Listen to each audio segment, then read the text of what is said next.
Alors, dans la prochaine conférence, il sera question de l'approche écosystémique, le Graal de la mer numérique. Ce sera une conférence d'Isabelle Caillé, qui est enseignante en sciences, technopédagogue. Elle a occupé des fonctions en éducation, en conseil pédagogique et depuis 2016 en administration du Centre de développement et de recherche en intelligence numérique. Madame Isabelle Caillé, la scène est à vous. Merci. On va juste faire un test tout de suite là, pour que la cavalerie arrive s'il y a un problème. Ah, c'est beau, hein? C'est devant chez nous. Je ne vais pas vous faire suer, mais c'est vraiment devant chez nous. C'est ce que je vois tous les jours en allant travailler, en revenant du travail, en fait. Alors, l'approche écosystémique, c'est le fun parce qu'on en a un peu parlé tout à l'heure, puis là, on est passé d'une vague artistique, on va aller vers l'environnement. Je vous parle un peu du Cédrin. Donc, c'est un centre à Matane. On fait de bien grandes choses avec pas beaucoup de monde. On essaye de trouver des perles un peu partout, puis de les mettre ensemble. Puis le projet de la mer numérique, c'est vraiment ça. Ça s'est voulu un projet plus numérique, technologique, scientifique, un projet d'éducation, un projet d'entreprise. Puis après 2 ans de mission un petit peu partout au Québec, puis même une fois dans notre beau Canada, ma conclusion, c'est que c'est un projet d'innovation sociale. Puis je suis bien contente d'être avec vous aujourd'hui, puis je vais peut-être trouver des amis pour en parler, parce qu'il y a des mots à mettre sur ce contexte-là, sur ces problèmes-là, sur ces enjeux-là, puis c'est des mots que moi, je ne connais pas. Par contre, je les sens et je les vis très profondément. Premièrement, qu'est-ce que l'approche écosystémique? Moi, je suis une prof de sciences, fait que quand les gens, les grands gens, ont commencé à parler d'écosystème, de l'innovation, faites comme, c'est quoi ça, l'écosystème d'innovation? Ma vision d'écosystème, c'est une vision biologique, c'est une vision qui est écologique, qui implique le vivant et le non-vivant dans des systèmes extrêmement complexes, dans des structures difficiles à visualiser. Mais on est dedans. Tantôt, on parlait d'être... tout est à l'extérieur de nous, hein, on est complaisant, nous et les autres choses. L'écosystème, c'est pas ça, c'est nous dans le système et nous au complet. Pas juste notre conscience, là, au complet. Fait que je vous laisse la lire. Il y a juste 2 slides de texte en passant, le reste, c'est des images. Parce que c'est beau, la Gaspésie. Donc, une approche écosystémique, quand on la ramène dans un contexte de mer numérique, ça devient le Graal. Vous voulez que je me tasse? Parce que sinon, le stream ne me voit pas. D'accord. Mais ça c'est fatigant, ça. C'est comme aussi haut que moi, hein? Finalement. Qu'est-ce que je disais déjà? Ah oui, c'est le Graal. Puis j'ai des copains pas très loin de chez nous, à Montjoly, qui travaillent à l'Institut Maurice-Lamontagne. C'est un beau, gros centre de recherche du ministère Pêche et Océan Canada, Service hydrographique du Canada, ça fabrique des bouées, ça fait des missions, c'est vraiment génial.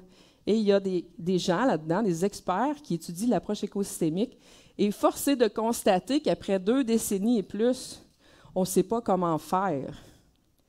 Puis quand on jase avec ces scientifiques-là, on découvre qu'ils ne vivent pas dans un écosystème. Ils vivent dans un ensemble d'unités.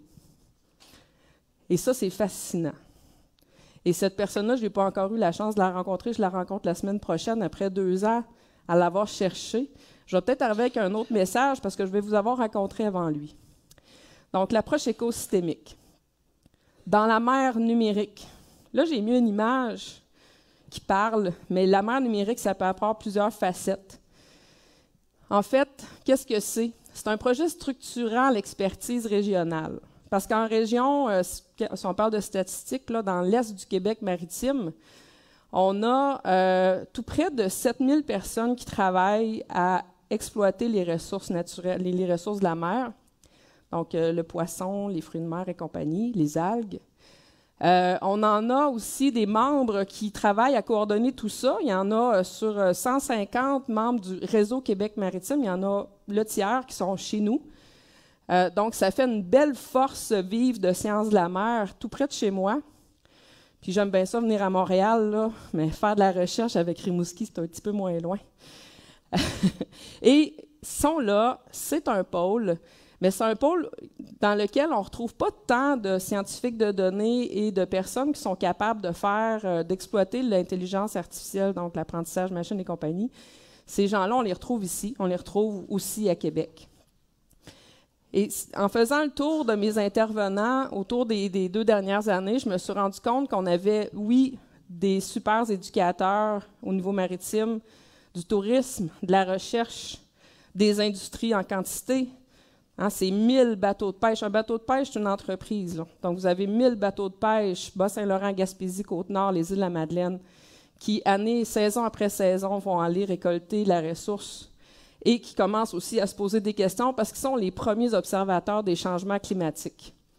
Et ça les stresse beaucoup, autant que ça peut me stresser, mais quand vous imaginez un bateau de pêche au large des îles de la Madeleine pendant une petite tempête, là, ça donne une drôle d'impression sur la sécurité, sur aussi, à long terme, leur capacité à vivre de leur métier. Donc, c'est un projet qui structure à la fois les sciences de la mer et les sciences des données, l'intelligence artificielle. On veut faire 3 choses, finalement, avec ce projet-là. C'est un projet qui a serpenté à travers les secteurs. Là, on a commencé, j'étais une personne d'éducation, évidemment, je cherchais des outils didactiques pour expliquer c'est quoi la mer, puis utiliser le numérique pour expliquer c'est quoi la mer, voir la mer. Donc, je suis allée chercher, y a-t-il du financement en éducation? Réponse? Non! Je suis, après ça, allée voir mes copains maritimes, mes copains des sciences de la mer à Rimouski, puis eux, ils ont plein d'idées, puis ils commencent à explorer aussi les données qu'ils ramassent depuis des années. Et puis, on s'est commencé à se questionner sur, y a-t-il des financements qui permettent la recherche collaborative sans des partenaires industriels? Non! Il n'y en a pas tant que ça. Fait qu'on s'est tous retournés, toute la gang, éducation, science, vers nos décideurs. Là, on commençait à poser des questions. Comment on fait? Comment on fait pour servir tout le monde? Parce qu'un outil d'aide à la décision, un outil de développement socio-économique, puis un outil d'éducation relative à l'environnement, ce n'est pas nécessairement le même outil. On peut avoir une même plateforme, puis éventuellement l'utiliser de différentes manières. Ça, c'est un exemple parfait si on veut faire de l'éducation relative à l'environnement, puis expliquer comment on ramasse de la donnée avec des bouées, des bateaux de pêche, des bateaux de recherche sur un écosystème marin dans différents contextes. On peut faire ça. C'est intéressant. Est-ce que ça va être utile pour le pêcheur? Pas nécessairement. Mais les données qu'il y a derrière, c'est les mêmes. On va juste les utiliser différemment. Ça, c'est le projet de la mer numérique. Je vous le résume, là, mais je pourrais vous en parler pendant des jours.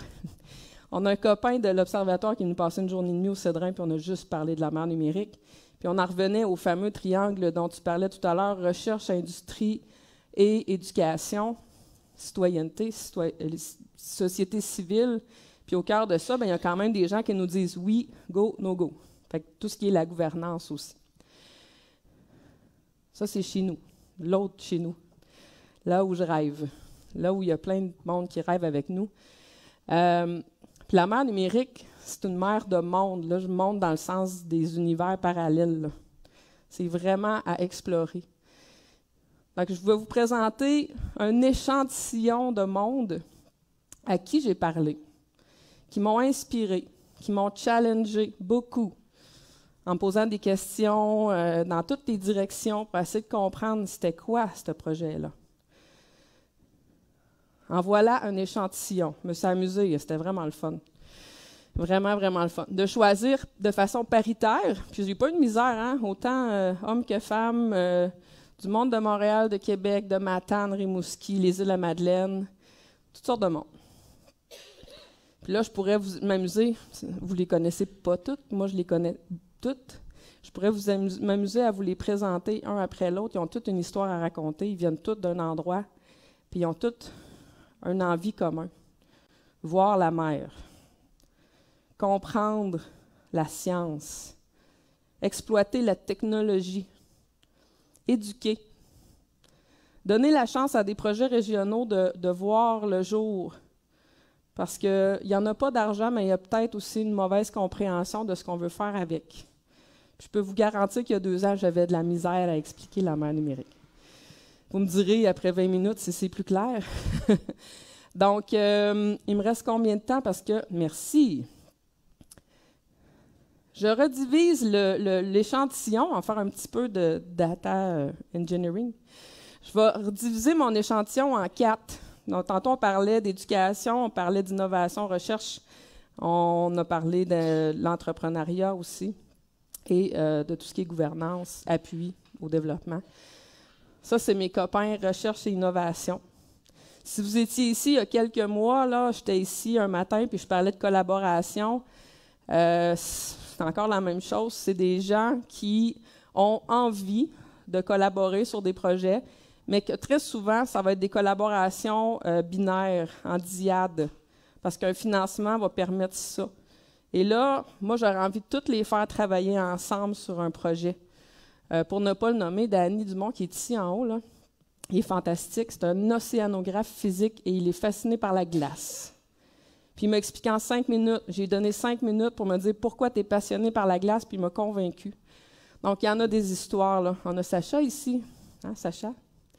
À qui on jase aussi d'un projet potentiel. Puis moi, j'y crois à ce projet-là. Puis des fois, les départs sont un peu difficiles au niveau surtout de trouver comment on va réussir à financer tout ça. Puis après ça, quand on met les gens ensemble, la magie opère. Alors, je nous souhaite de la magie qu'on vit avec Danny présentement. L'éducation, il n'y en a pas tant que ça, mais c'est des gens qui sont passionnés.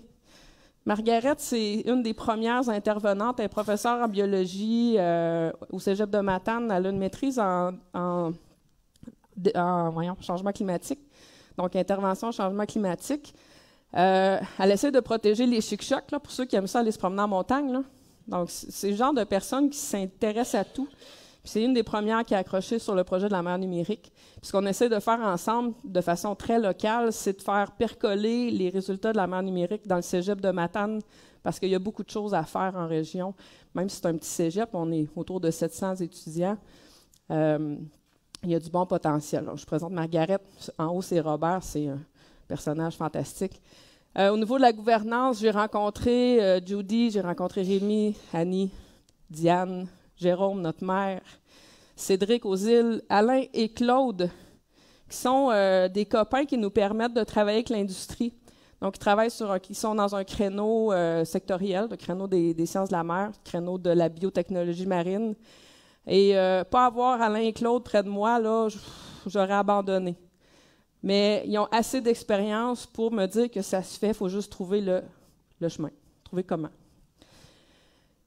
Puis finalement, l'économie en région. L'économie en région, ça a été mes dernières visites, ma dernière mission, aller faire un tour en Gaspésie, voir les usines de transformation, voir les pêcheurs, rencontrer des gens qui vont faire du conseil, de l'expertise conseil. Puis on a même eu des personnes de Marseille et de Bretagne qui sont venues, qui sont passées au Cédrin pour parler de la mer numérique. Puis quand je vais revenir à la diapositive où tout le monde est ensemble, là, quand je me refais ce schéma-là, puis que je vois les groupes, ils se parlent dans ma tête, ils se parlent en tout cas. Puis il y a un super beau dialogue dans ma tête présentement. Ça résonne, ça fait écho, c'est tout un peu la même chose. Puis là, je vous lance la balle parce qu'il me reste à peu près 1 minute. Comment on fait? Parce que ça, c'est à l'image de d'autres projets intersectoriels. C'est un projet d'envergure, mais c'est un projet qui est extrêmement important pour ma région.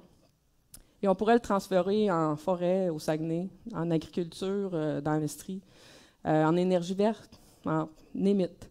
On est toujours un peu confronté au même genre de problème, mais il y a une solution, puis c'est une solution qui n'est pas numérique, c'est une solution qui est sociale. Donc voilà, je vous laisse là-dessus. Si vous avez des questions, ça va me faire plaisir d'en parler. Merci.